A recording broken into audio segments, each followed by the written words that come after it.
Slavery is back. Welcome to a place where private business profit from a captive labour force, yet pennies are spent on medical services to a population in which the Indigenous, the poor and the mentally ill are overrepresented. Where isolation, humiliation and degradation are facts of life. Welcome to prison. It depends who's telling the story, I suppose. The prisoners would have one view, the people who work in the prison system would have another, and I think it's up to people to decide where the truth is. Give government propaganda and the media spin doctors the flick. And check out Doin' Time for news, views and tunes on prison issues from Guantanamo Bay to Christmas Island to prisons and detention centres everywhere. Every Monday at 4 p.m. on your community radio 3CR.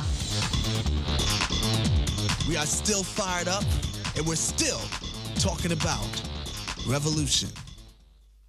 Hello and welcome to the Doin' Time show. This is 3CR Community Radio, 855 AM on the 855 AM on the dial, streaming live on www.3cr.org.au. This is Marisa, and I'll be taking you through until 5 o'clock this evening.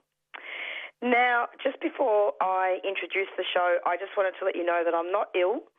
I have actually lost my voice because of lockdown fatigue and lack of sleep.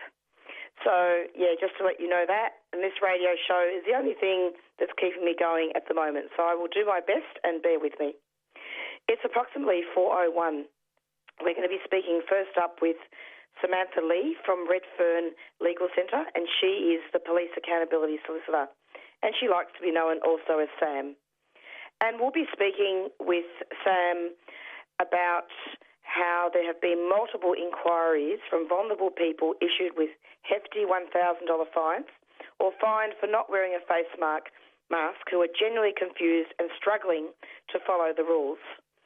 And this includes people living with complex mental health conditions, those who have lost jobs or are dealing with difficult family situations as a result of the health crisis, and people sitting alone who are clearly posing no public health risk at the time the fine was issued.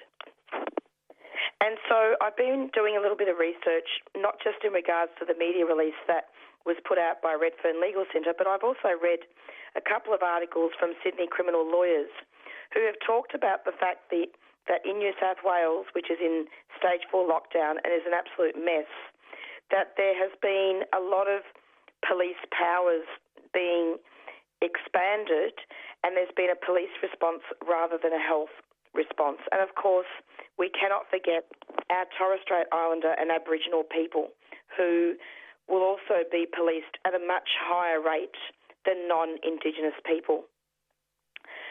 After we speak to Sam, we'll also speak with Ian Rintoul from the Refugee Action Coalition.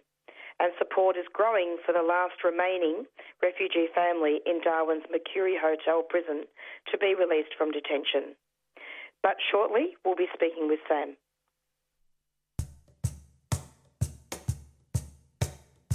There are many ways that you can keep up to date with 3CR news, events and programs. With Facebook stripping content, it's a timely reminder to focus on the communication channels and platforms that the community controls. The 3CR website is a great spot to catch all your shows via audio on demand or scroll through our range of podcasts. It's also where you can sign up to our monthly newsletter, buy yourself a new t-shirt or check out archival audio from past broadcasts. Of course, we're also on Twitter at 3CR and Instagram at 3CR Melbourne. But don't forget our mighty AM band. Catch us anytime on 855 AM. Keep in touch. 3cr.org.au.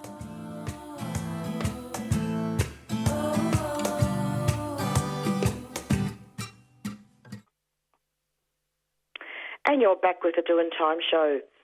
Hi, Sam. Welcome to the program. Oh, good to be back. Thank you. It's lovely to have you, and indeed the lockdowns all around Australia have been quite horrific, haven't they? Oh, they absolutely have been, yes, each day at a time. Now, Sam, I'm wondering, could you just get a bit closer to the phone? You're just a little bit faint. Oh, certainly. Is that better? That is absolutely much better. So let's start off. Redfern Legal Centre is concerned that people experiencing vulnerability are being caught up in the police crackdown of public health orders, and that officers may not be explaining the rules, giving directions and using cautions as a first response. Can you talk about what's actually happening in New South Wales? When did the lockdown happen and what's going on? Well, look, we've been in lockdown in New South Wales, well, in Greater Sydney for several months now. Right. And I've just looked at the most recent change to the public health orders, which came through yesterday. And even as a lawyer, I am finding it difficult keeping up with these changing rules and making sure that I understand in order to advise people. I can't imagine what's going on the ground and how police and the general public are making, trying to get through these really difficult rules all the time. So what's been the effect on people in regards to that? Yeah, well, through our practice at Redfern Legal Centre, we've had a number of inquiries from people who have been issued with a COVID fine. Our clients have been issued, we are of the view in some cases unlawfully, or that they just haven't been given the option to just correct their behaviour after being informed of what may be wrong and going on their way.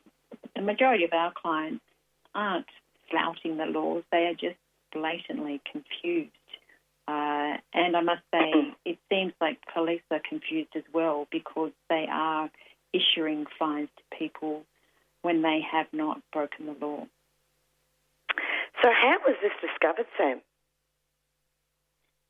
Well, it was discovered just through our practice and also through looking at the laws and looking at the fact that they've been amended at least over 60 times in the past 14 months and that the fines themselves, the on-the-spot fines, have just keep going up. They went up last week from $1,000 for some offences up to $5,000, an on-the-spot fine for an individual, that is, which is just absurd because people can't afford to pay such a fine, especially those who are struggling financially, which a lot of people are at the moment. It is just would be impossible to pay that type of fine. How would a health response actually change all this? Well, it would come from a more compassionate angle rather than a punitive one. As I said before, the majority of people are wanting to do the right thing, are really struggling. The laws are changing really quickly. These are laws that are not easy to understand. They're also laws that are, making offences out of daily behaviour, people that are just used to going about their daily behaviour. So it has required a huge shift in mind frame from the general public. And instead of punishing people all the time in these huge, words around quite punitive words, it could be embraced as something as working together, being compassionate, and trying to get people on board as the general public rather than just to punish them. Absolutely. And indeed, a lot of the financial problems that people are experiencing because of insecure work and not being able to work full stop, that would be extremely difficult as well, compounded with the fines? Absolutely. And the thing about fines is that they're not means tested. So, if you're on $100,000 annually, a fine is going to be very different to you to someone that's on Centrelink or is on, casual wages. It's just not fair. It's not an equal playing field out there. And lockdown laws are not impacting on people the same way. I mean, if you live down in a 5-bedroom house near the beach, it's quite different to living out west with a family of 5 in a 2-bedroom apartment. I mean, it's just not an equal playing field, and I don't think enough is coming out in terms of the narrative that takes into consideration just the absolute difficulties that some people are facing. Can you comment on the types of assistance that Redfern Legal Centre is offering to clients? Yeah, so if someone has been issued with a COVID fine, we do give them free legal advice, tell them about their possible appeal options, analyse the case to give them advice about whether we think it's been issued according to law. We also give them options about whether, if they want to pay the fine, what their payment options may be.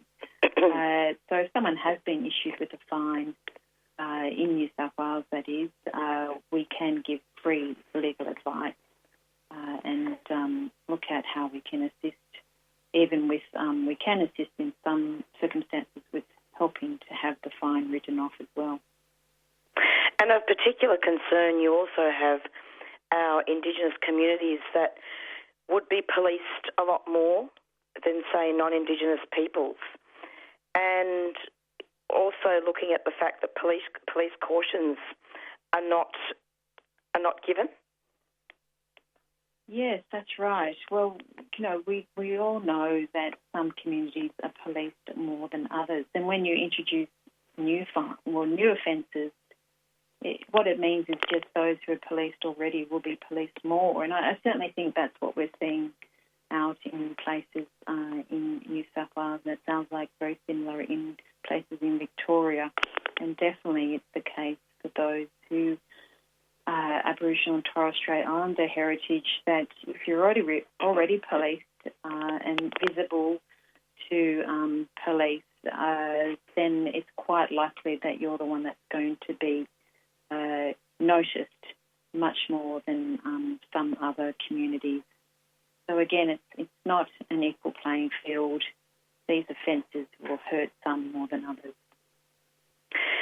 Sam, I'm wondering, the New South Wales Parliament Public Accountability Committee held its first hearing this year into the New South Wales Government's management of the COVID-19 pandemic inquiry on the 10th of August.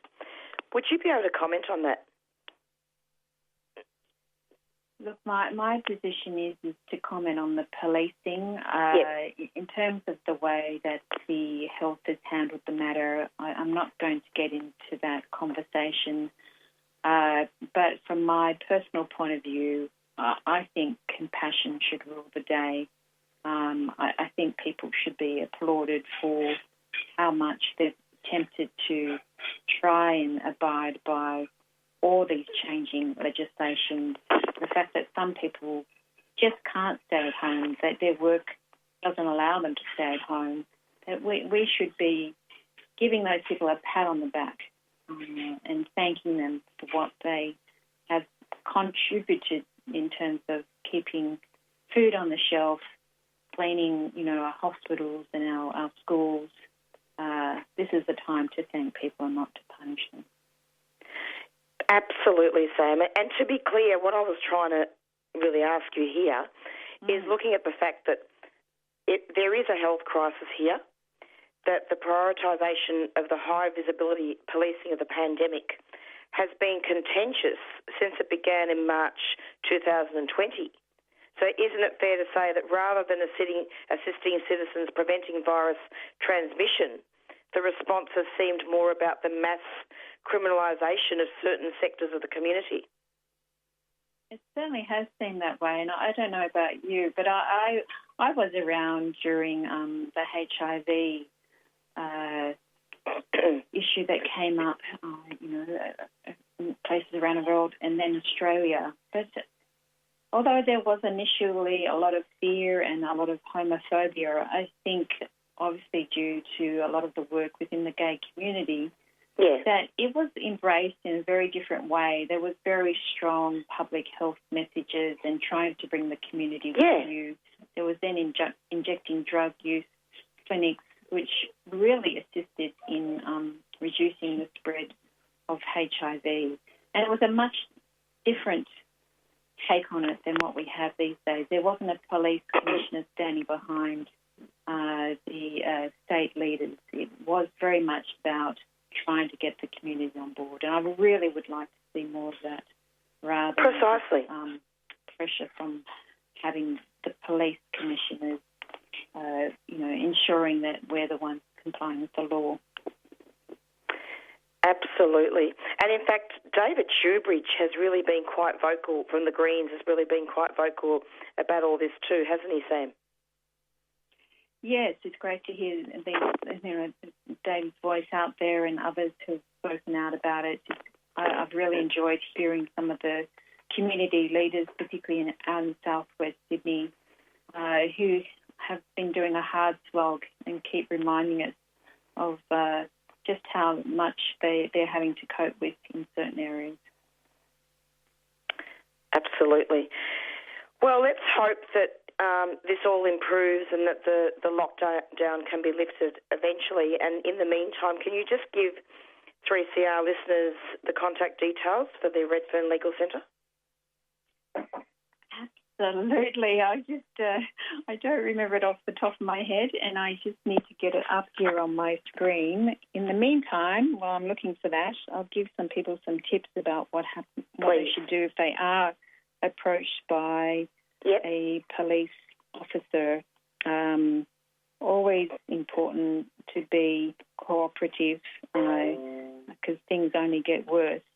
But ask them to turn on their body-worn video footage.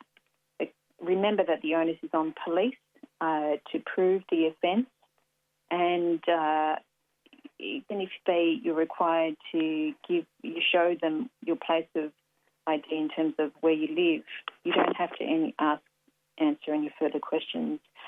The Redfern Legal Centre number is 029-698-7277. That's 029-698-7277. Sam, thank you so much for giving out those details. Now, I was just interested in the last comment you made about not answering questions. Can you elaborate on that? Yes, so there's unless you've been charged with an offence, in most circumstances there's no obligation to answer questions that police ask of you. The onus is still on police to prove the offence. Again, you can say politely that I don't wish to answer any further questions. Ask them to turn on their body-worn video footage if they haven't already. And again, you're under no obligation to answer lots of detailed questions about what you're doing. You can tell police that you're exercising. If that's what you're doing, or going shopping, these are valid reasons to be out of your home. But you don't have to go into much more than that. Absolutely. And just one last question, just in regards to policing Aboriginal people in regional communities. As the cases of COVID-19 were detected in Western New South Wales on 11th of August, the primary concern was that the highly contagious Delta variant would start spreading through local First Nations communities that have been identified as vulnerable. Can you comment on that? What we do know is that policing in regional areas do raise issues of concerns. Some regional areas are very highly policed. First Nations people in particular regional areas are highly policed. And I do have concerns about what may be going on in some regional areas in New South Wales, and that what fines have been issued out there.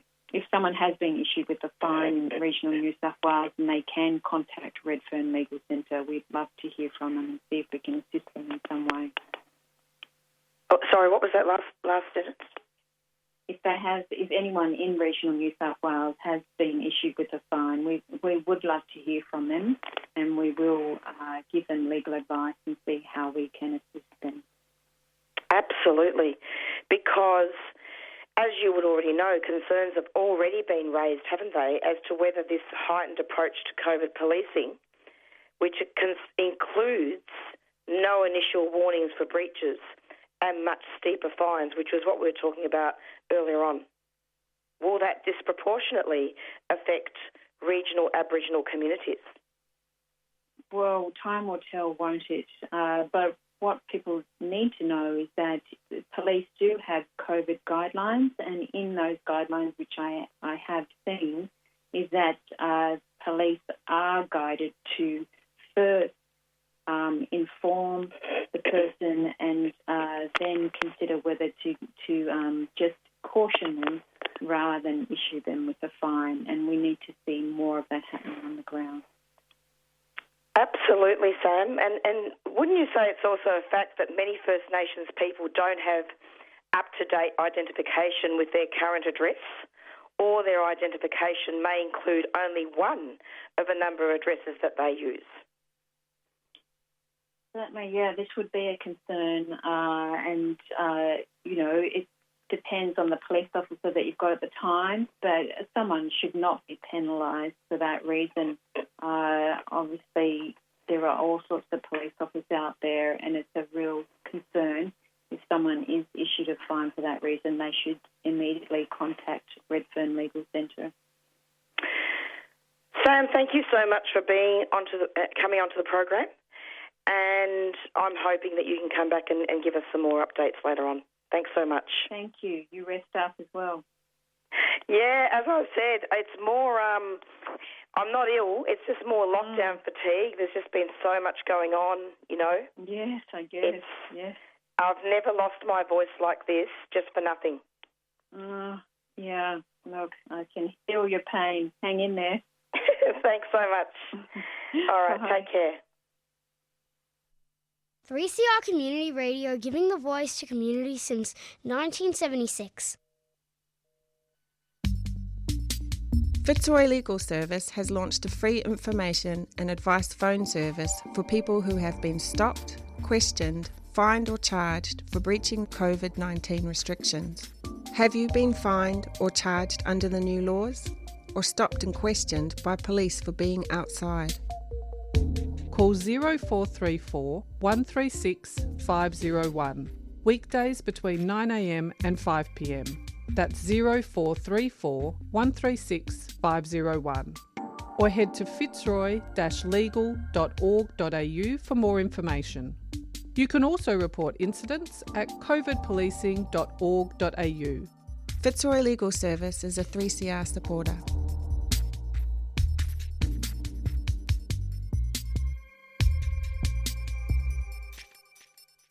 A message from Victoria's community sector. I'm looking forward to not worrying that my patients are going to die of COVID. To no one else being separated from their mum in aged care. I'm looking forward to our wedding and having our family and friends from overseas here with us. I really want to see my mum. I'm looking forward to being able to welcome guests without a mask on. To having all the sports back to normal so that my family members can come and watch me play. I look forward to performing in front of a big crowd again. So please, get vaccinated. Please get vaccinated. Please get vaccinated. Let's get back to the good things. I ask you to get vaccinated. For all of us. Please get vaccinated.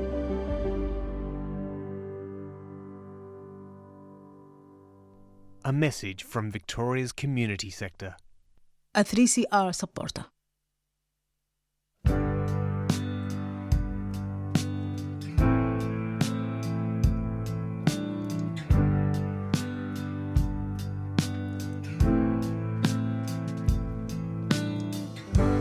What have you got to be sad about?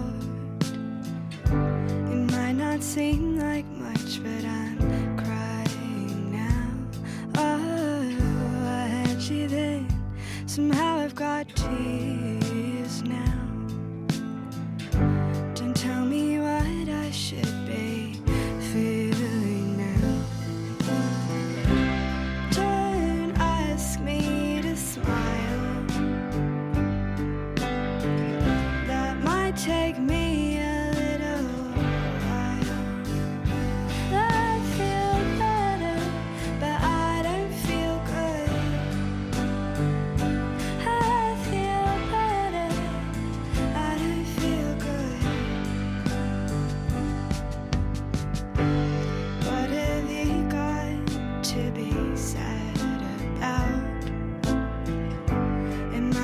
seem like much, but I'm hurting now.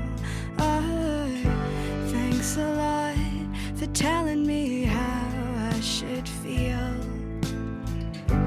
I see you love sad girls, we've got sex appeal. Don't ask me to smile, that might take me a little. I feel better, but I don't feel good.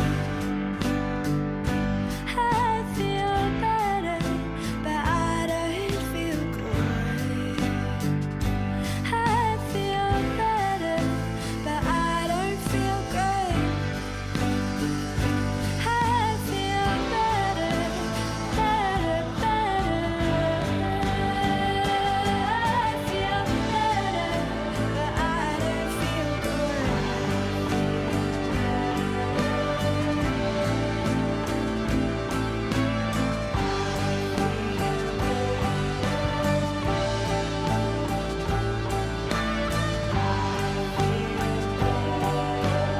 better, but I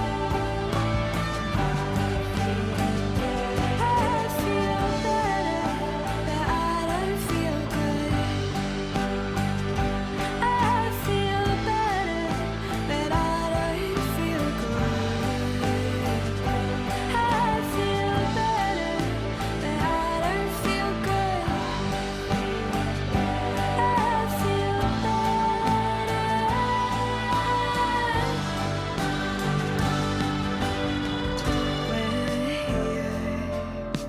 For a while, you used to make me smile.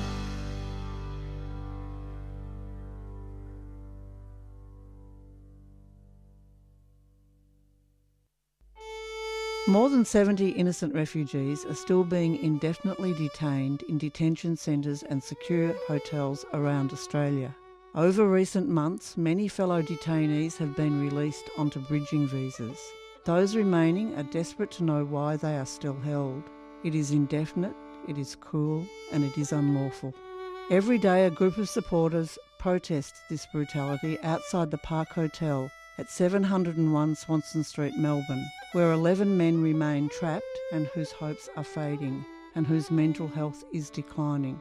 The aim of the protests is to raise awareness of the situation for the general public, but also to show support and solidarity to the men inside. It is also for the approximately 200 refugees still held offshore.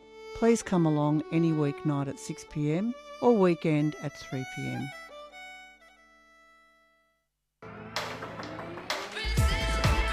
I really am not understanding why people aren't seeing the fact that prisons are an integral part of a public health response to a pandemic. Like you, I'm really concerned about whether the data is being released very honestly about illnesses within prison. I have suspicions it's not, but really we need very strong leadership in this country that actually cares about people inside our most vulnerable populations inside. That's what we need, and that's not what we're getting right now. We need to keep radical voices on air. Subscribe now. Go to 3cr.org.au/subscribe or call the station on 9419 8377. And you're back with the Doing Time show. We're going to be speaking presently with Ian Rintoul from the Refugee Action Coalition. And I wanted to speak to Ian about a number of issues today. Primarily, I'm going to speak with him about the family, parents, and also their adult children have been sleeping in the yard of their compound at the back of the Mercure Hotel in protest about being left behind after the only other family in Darwin detention was shifted to the Melbourne Detention Centre, MITA, a week ago. And the government transferred this family from Nauru to Darwin in February 2020, a few months after the Medivac legislation was repealed, on the understanding that they would be released into the community. However, while most other refugees transferred after the repeal of the Medivac legislation have been released, the McCarmy's family remains in detention, and I'll be speaking with Ian about that. He's on the line currently, and I'm also going to be asking him a few questions in regards to the New South Wales pandemic. Well, the whole pandemic Australia-wide, but more specifically in New South Wales. Hello, Ian. Welcome to the program. Yeah, hi, Marisa. How you doing? Bit of lockdown fatigue. Yes, I can imagine. Could say. Yes. Now, for sure, Ian, for sure. There's a bit of that. What's that? There's a bit of that fatigue for sure.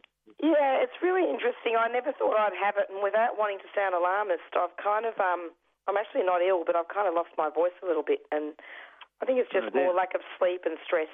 You know, we're at stage 4 restrictions in Victoria, and while prisoners get it a lot worse than us, because I mean, at least we can have our computers and we've got a safe home, we've got food to eat. It still is very difficult, particularly, you know, with not having that financial support. Yes, no, people are doing it very, very hard. There's nowhere near enough support for people who have been locked down. Now, Ian, there's been very, very sketchy information in the media. Could you just tell us the name of the family and talk about the background to what's happened with these refugees in Darwin? Yes, well, the family is Magames. It's Maghames. I've mostly communicated with one of the adult children. I've spoken to the whole family over the course of the time when they've been in Nauru and then when they've been in Australia. I mean, there is a little bit of good news about this family, though. Late yesterday, they've actually were flown to Brisbane and have now been released into community detention. So I think it's one of those. There's not been a lot of publicity about that. I mean, overwhelmingly, the media's been occupied with the situation in Afghanistan. But the family is now in community detention. So they've got one of their major demands met. They've not yet got the protection they need in Australia, and of course, it does nothing to excuse what the government, the mistreatment that the government has inflicted on them. They still don't know why they were held, for 18 months in detention in Australia after being told they were going to be transferred for medical attention that they never got, and then released into community detention. It's taken the government 18 months to get them into community detention. They still need medical treatment, but at least now they're out of closed detention, and hopefully they can start to deal with some of the mental health issues which had arisen because of the closed detention and in Nauru and then in Australia. Absolutely. So tell us more about that. So how did they actually get released into community detention? Well, with like everyone else, with no notice, whatsoever. They were just, yesterday they were just approached by Border Force and said, pack your stuff, you're going to Brisbane, and then you're going into community detention. So there was very, very little notice. There was enough notice so a few of their supporters in Darwin could actually go to the airport with them, and that was great. They got a bit of a send-off, but it's like in so many other cases. I mean, they're out of the frying pan, but they will now have to deal with the fire of actually surviving, in community detention in a situation where they get very little support. They'll find very quickly that because community detention means that people, can't work, they can't study, they will face all the difficulties of actually surviving in a different form of detention and community detention. But most families, individuals placed in a community detention, they breathe a sigh of relief for getting out of closed detention, but very quickly face the reality of having very little income restrictions on where they can get medical treatment. That's still controlled by HMS and by the government. No right to work, no right to travel, no right to study. Even leaving a city, most of the conditions now, community detention, require permission from Border Force before they can actually leave the city of their detention. So you've got people in Brisbane, for example, that can't get to the Gold Coast without permission to visit for the day, to have a swim at the beach without getting permission from Border Force. So it is very restrictive, but we're very glad that they're out, and this should pay tribute to all the people in Darwin who stood by the family, were at the vigils, night after night outside the fences, communicated with them through the fences, the people who supported them, on the phone, and campaigned, relentlessly. And when put out the press release, which was was the subject of what we thought we were going to be talking about today, was part of just a stepped up campaign, because they were suffering very, very badly, because the last family, they were the last family left in very deprived circumstances. It's not like they were in some sort of, the demountable houses at the back of the hotel. They weren't actually in some 4-star hotel, with gyms and spas and everything turned on for them, far, far from it. And they had resorted to sleeping outside, in the yard of the dong, of the fenced-off area behind the hotel, because they wanted to get out, and the only other family that had been there with them had been, and in a similar fashion, just told, it's about 10 days ago now, maybe we're getting on for 2 weeks almost, and they were just, shifted to MIDA. They're still in detention in MIDA, but at least they are with the other son, the son who they were meant to be with when they were transferred from Nauru. They've now been united with him in detention in Melbourne. So it's another complicated story and another fight we've got to get that family out of detention in MIDA, Marisa. So just to clarify then, so this particular family with the adult children, so there are parents and there's also adult children as well, right? That's right. And yeah, 2 parents, 2 adult children.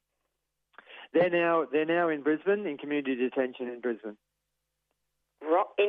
So what does that mean, essentially? What that means, it's formally its name is residence determination, but what it means is there is a designated place, usually a house, which is designated as their place of detention. Right. So they're still formally in detention, but they can come and go from that house usually. I'm quite sure in this case. So although the terms are actually set by the actual residence determination itself, but they'll be able to come and go from the house. They will get an allowance which is about 2/3 of the dole. They won't have to pay rent. The house will be rented by Border Force, for them, but they get a very, very minimal income.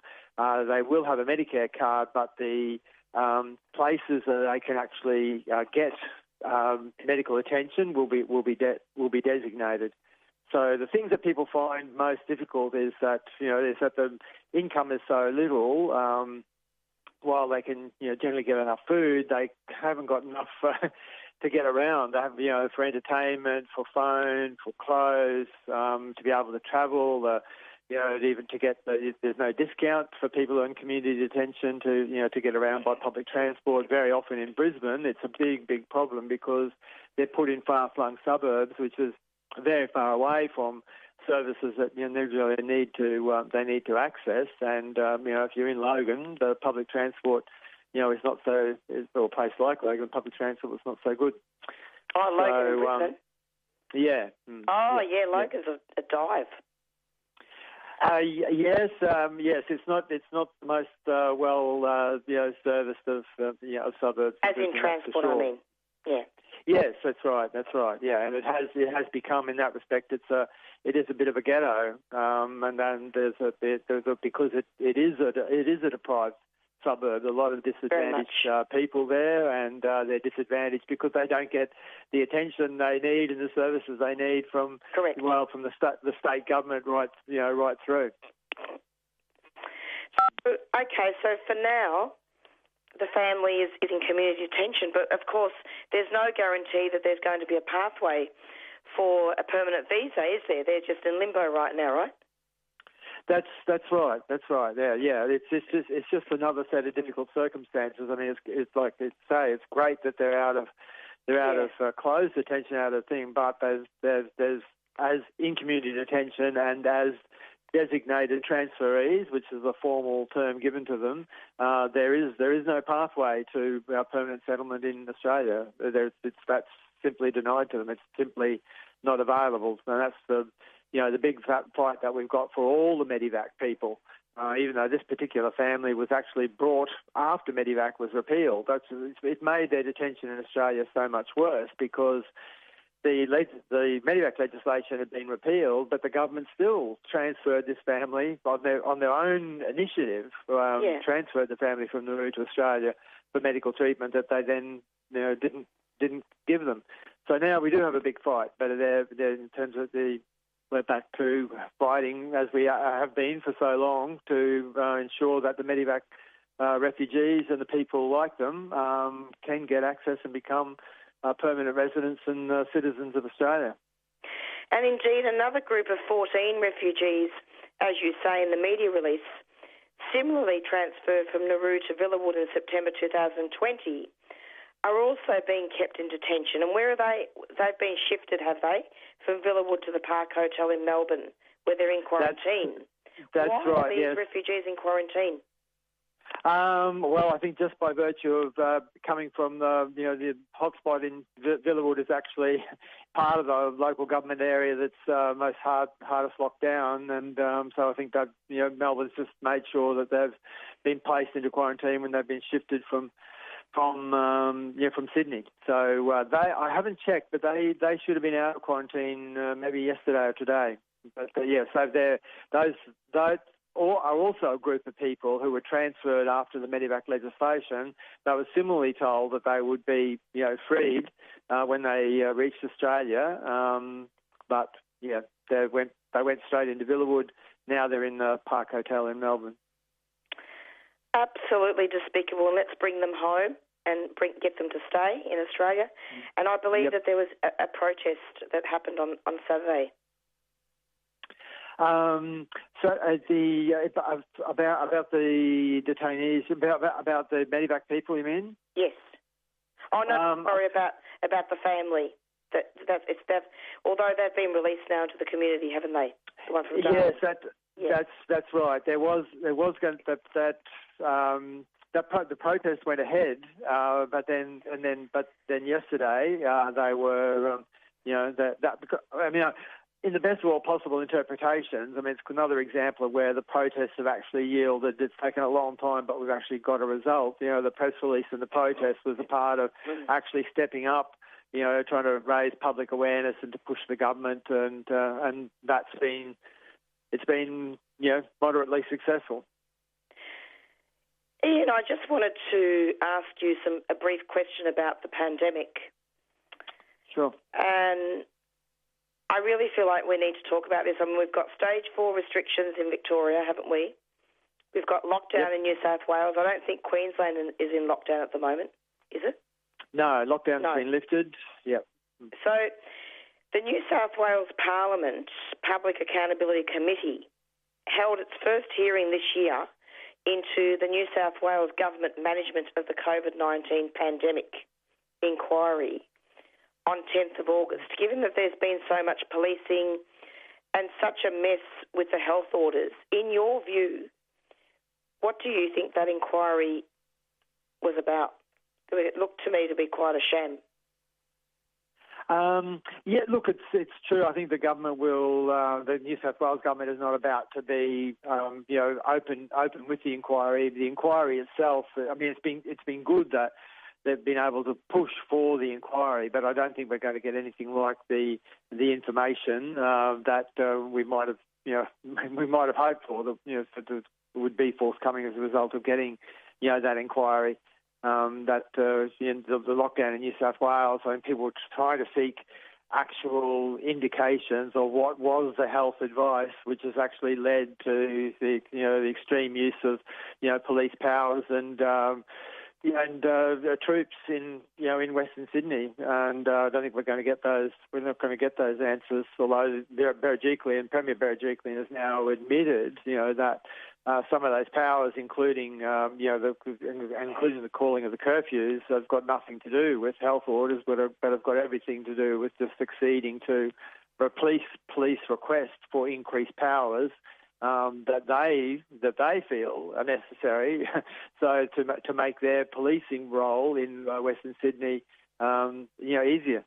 So it's got everything to do with the ease of the police and to give them greater, powers to repress, and nothing to do with anything that's going to do with any health measures that are useful to deal, to fight COVID. What do you think about the recent protests that happened, the anti-lockdown protesters, although I'm going to call them thugs and Nazis?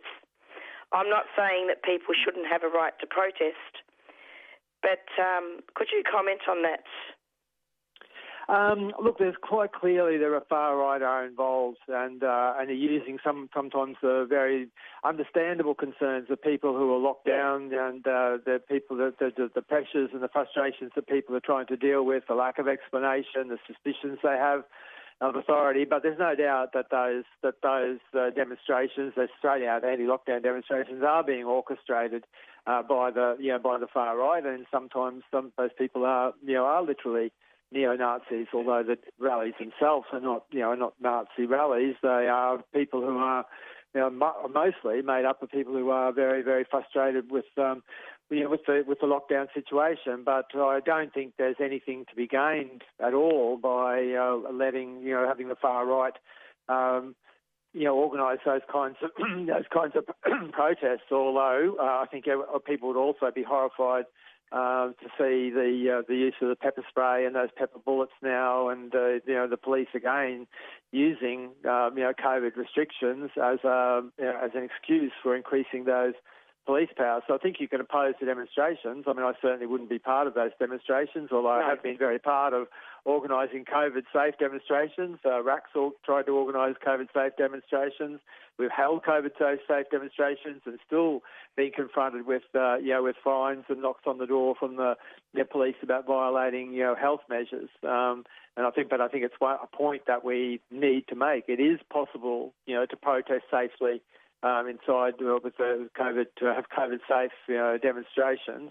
And people will have to insist, I think, that health measures cannot be used and should not be used to restrict, the right to protest or the right to, the right for people to organise to fight for the measures. I mean, I think it's quite obvious. I mean, if you need greater PPE at your particular, for your particular workplace, if you're not getting paid vaccination leave, then you've got to have a right to organise and to protest about that. It can be done safely, but the idea that 6 people holding a placard outside the detention centre, or outside some workplace, or being on a picket line at some workplace over things that matter to working class people, that's a right that's can't be denied to us on the basis of health measures.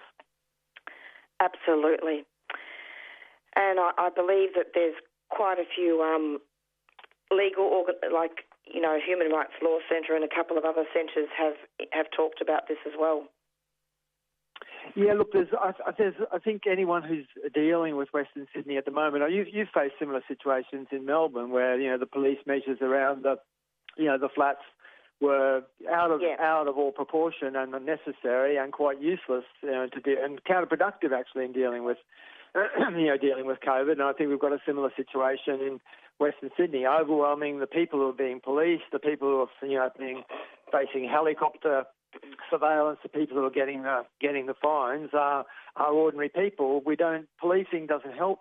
What people need in Western Sydney is they need financial support, they need proper leave so that they can stay home and not be forced to go to work. They need, if they need it, I know that many situations in which people are forced to leave their home because they're looking after, elderly parents, for example, who can't shop. Now people are violating a curfew because they're getting home at 7 o'clock after work. The curfew is from 9 p.m. to 5. If they're going to get to a shop and get to their parents with the stuff they need, they face the risk of violating curfew. I'm quite sure many of those people will be caught by those measures. We don't need police. It should be a humanitarian exercise. We need community workers. We need people who can shop. We need people who can help with the restrictions. People who can ensure that people aren't going to be evicted, that they're getting the leave that they deserve, that they're getting the disaster pay. It's a disaster response we need. Like when there's a flood, when there's a fire, you don't put police. It's not police on the ground, is it? It's emergency service workers. It's ordinary people who rise to the occasion to help out. And we've seen that as well in the flats in Melbourne and Western Sydney, where ordinary people have had to organise because the authorities are so interested in policing. They're not interested in providing the health support and the financial support that people really need. Absolutely, and there is a backstory to all this, of course, and this does affect refugees and asylum seekers as well, that when there are economic problems and you've got natural disasters like this, it can encourage fascism. And I just wanted to point you, listeners, and also you, Ian, to an article that was recently published in The Age, where they, the Melbourne Age, where they talk about an Australian chapter of the right-wing extremist group, Proud Boys, and you would have heard of them.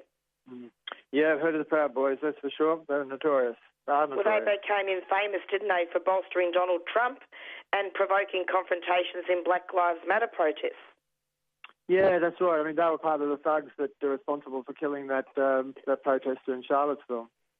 That's exactly right. In the US. And No, it's a bit of a concern, don't you think, that you've got this anti-white guilt and anti-political correctness, and how in pandemics such as this, is it fair to say that there can be anti-refugee sentiment and also encouraging communities who are frustrated to become fascist?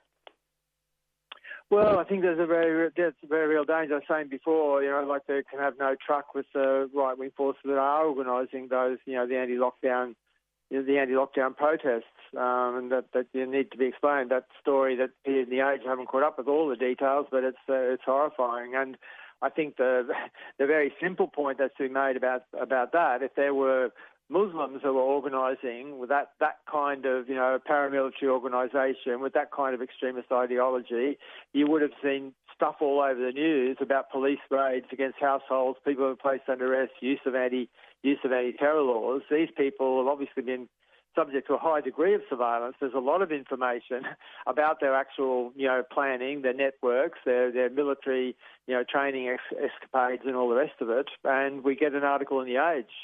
We don't get the police response, because they're not Muslims. But yes, it's right. I think the extent to which those forces can gain a grounding, they gain a grounding out of, I think, very often the kind of repressive measures that are put in place by the government. They're encouraged by those kinds of measures. So the anti-refugee, the anti-Muslim campaigns that are really waged by the government is grist to their mill, and they will they're obviously taking the opportunity of the frustrations around COVID to try to fuel their far right ideology. Not to mention, this is a different light here, but not to mention ScoMo's slow rollout of the vaccine. Well, yeah, that's exactly right too. I mean, people wonder why there's suspicion of the authorities, but when the messages you get, chopped and changed all the time, when there's no sufficient explanation, when there's not a proper education, kind of campaign, well, then that's it's the uncertainty and insecurity that the far right feeds off, which I think it's why it is so important that the left, I think, defends the right to protest and the right to organise, and that we're not silent when in the face of the police powers and the repression of the police in Western Sydney or flats in Victoria or anywhere else. We fight for health measures. The the authorities, whether it's Dan Andrews or Gladys Berejiklian, too often too willing to resort to police powers to try and think that it's lockdown. It's the repression of ordinary people which is going to make a difference to COVID. But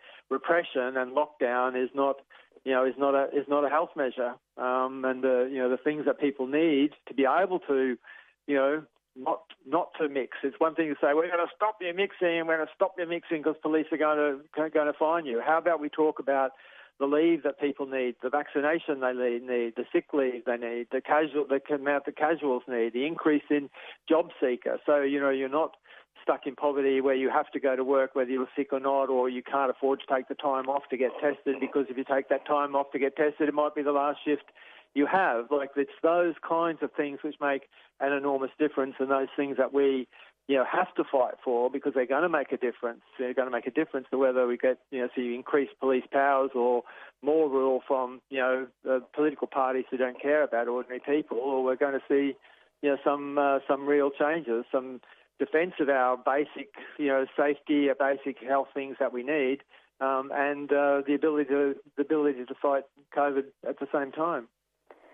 That's right, and to have permanency as well in work. Ian, thank you so much for coming onto the program. It's been lovely to have you. Okay, Marisa, thanks very much, and good luck down there. Thanks a lot. Take care. Okay, bye-bye. Bye-bye. The Black Lives Matter movement is not going away here or overseas. It gives me hope, seeing the numbers of people that turn out to these Invasion Day demonstrations in Melbourne. It gives me the understanding that we will win, folks. We will succeed. Subscribe to 3CR in 2021. Feed Radical Radio. Subscribe today. Go to 3cr.org.au/subscribe or call the station on 94198377.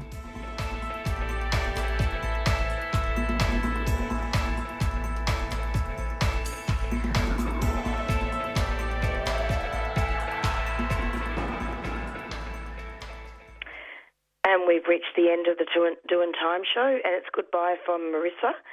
And tune in every Monday from 4 to 5 for the Doing Time show. Stay strong and take care of each other. Bye.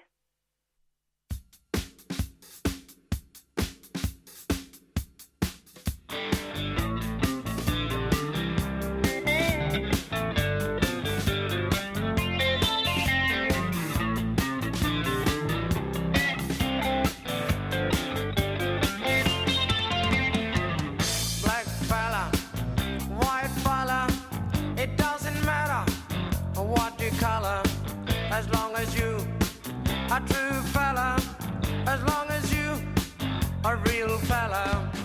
All the people of different races with different lives in different places. It doesn't matter what your name is. We got to have lots of changes. We need more brothers if we're to make it. We need more sisters if we're to save it. Are you the one who's gonna stand up and be counted? Are you the one who's gonna be there when we're shouting? Are you the one who's always ready with a helping hand? Are you the one who understands this family plan? Black fella, white fella, yellow fella, any fella, it doesn't matter what you color, as long as you are true fella. All the people of different races, with different lives, in different places, it doesn't matter. You've been listening to a 3CR podcast produced in the studios of independent community radio station 3CR in Melbourne, Australia. For more information, go to allthews.3cr.org.au.